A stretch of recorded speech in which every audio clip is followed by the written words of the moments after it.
we read, "He causes all, both small and great, rich and poor, free and slave, to receive a mark on their right hand or on their foreheads, and that no one may buy or sell except one who has the mark or the name of the beast or the number of his name."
Ever feel like Big Brother is watching you?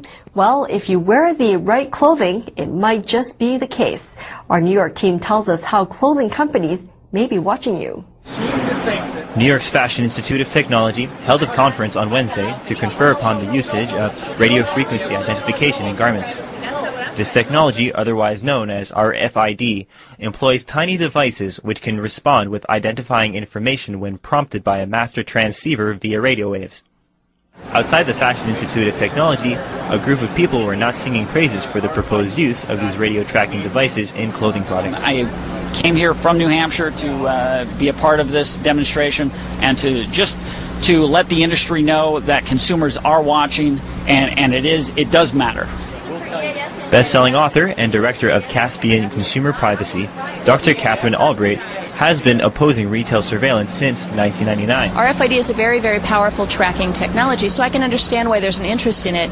And as far as it stays, as long as it stays in the warehouse, we don't really have an issue. There's no consumer privacy problem with tracking crates in warehouses.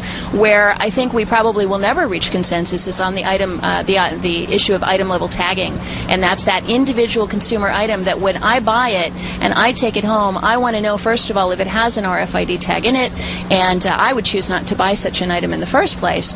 Bradley Berlin, one of the attendees of the conference and a business integrator at Stealth Network Communications, shared his views on the new use of this technology.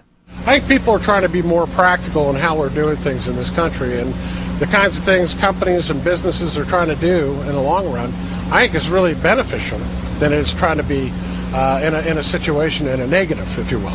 This could be a more efficient means of inventory control, but the technology's potential for invading consumer privacy continues to raise concerns for certain organizations. NTD, New York.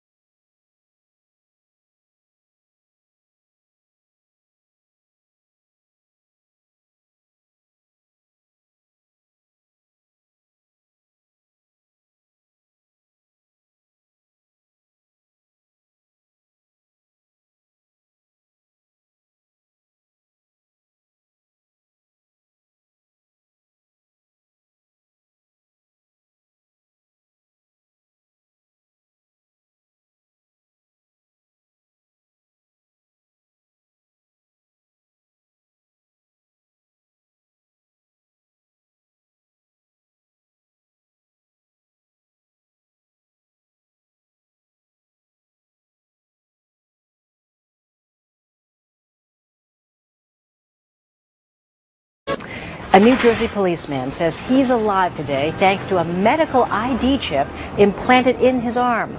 VeriChip is the size of a grain of rice. Sergeant William Koretsky got one to alert doctors he's diabetic.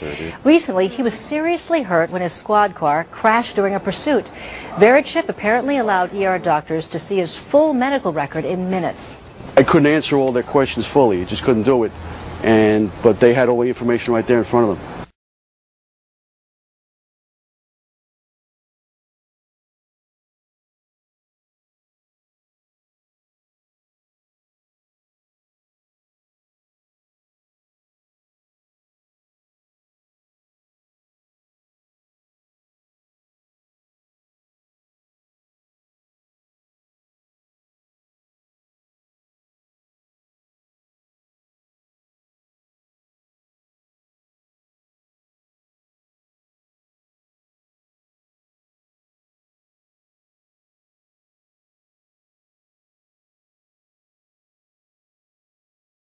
You're going to feel a little pinch, maybe a little bit of pressure, okay? 1, 2, 3, and we'll be done. The microchips have been implanted in hundreds of people like Ida Frankel, who has Alzheimer's.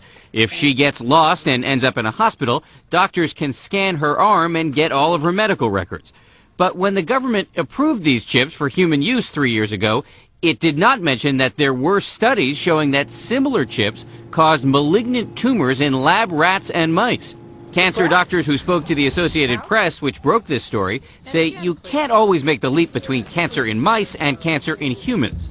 But Dr. Robert Ben Ezra said there is no way in the world, having read this information, that I would have one of those chips implanted in my skin.